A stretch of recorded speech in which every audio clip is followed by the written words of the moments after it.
Dai kum contractors inge gen weko contract nyo project apa makiminigi kun ki wajine ki chulo gi chene gi oko e lokke wan lo TV gen wajine projects makimi e joni tie ikine od yat od nywal kidong tengudi ma pat manomiro gen go kateme yopone ento inge chulo chene gi contractors petie kanen wo teach food peke chao wa kan nyotune wa chel wanene report matut ma aki bola church pa wan lo TV man George Ofono ki Butebo district.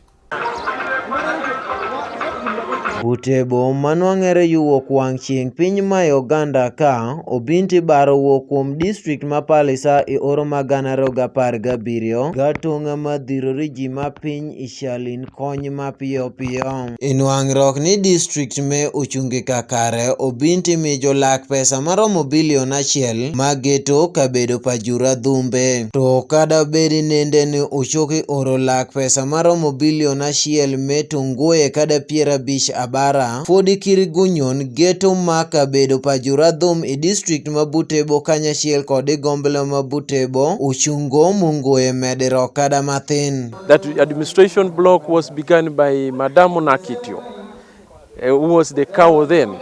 That was the time. Followed by Mr. Murondo, followed by Mr. Luimbazi.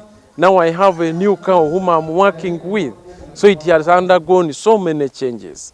So maybe they could have been also part of the contributing factors why that building has delayed, and of course they could have been also some bit of mismanagement of the project itself. Galo gisho udime omiyo fodi kirigunyon jotel i district ma Butebo jubedo i ude apangesa paka hol me manwang'ere i Roko Tel amobedo kama od pido ma district me bedo i iem. You even have nothing to monitor. You go today, you find the project is still the same as it was last week, as it was last month, as it was 3 months ago. Imilega ma pesa oroganaro gi pierare gachiel. Adhum ma Uganda eriro kanyachiel kod ofis pajago maduong' e piny ma Uganda ka jubintu joriwere ketho lak pesa maromo milion 800 icho ot me to jefodi kirigunyon ikinyale neno gima pesa timo. Under circumstances that the project seems to be abandoned and money is nowhere, then it goes back to an assumption that money must have been swindled.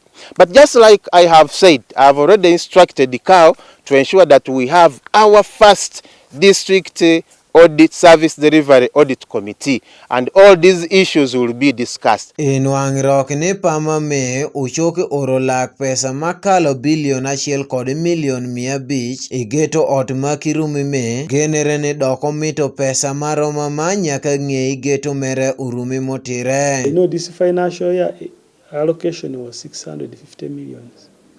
Now, that means that the ground floor will be fully what?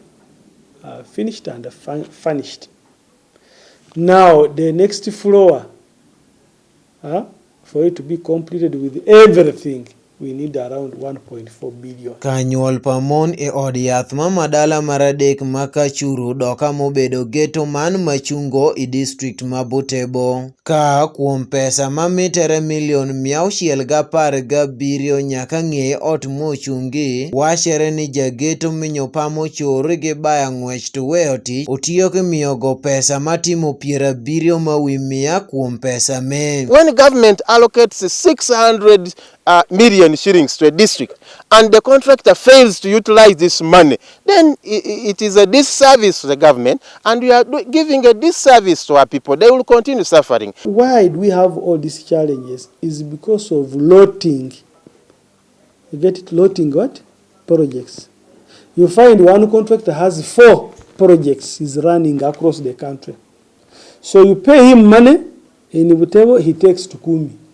Kumi pays him, he takes to Bukedea like that.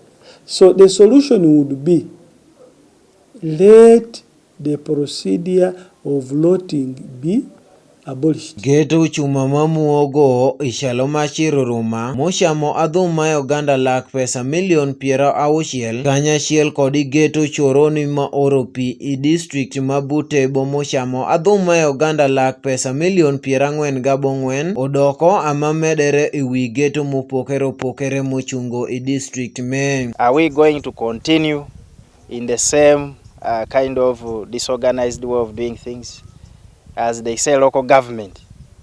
So it is not good for the district. And imagine, instead of us moving forward, we are just moving backwards. The only role that we should have played as the technocrats was to guide the community to get a competent contractor. Okay?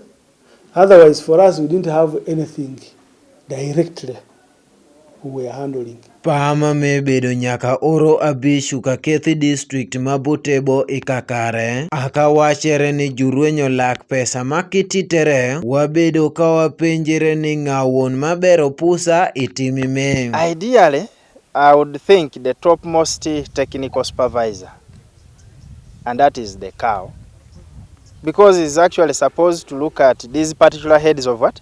Departments.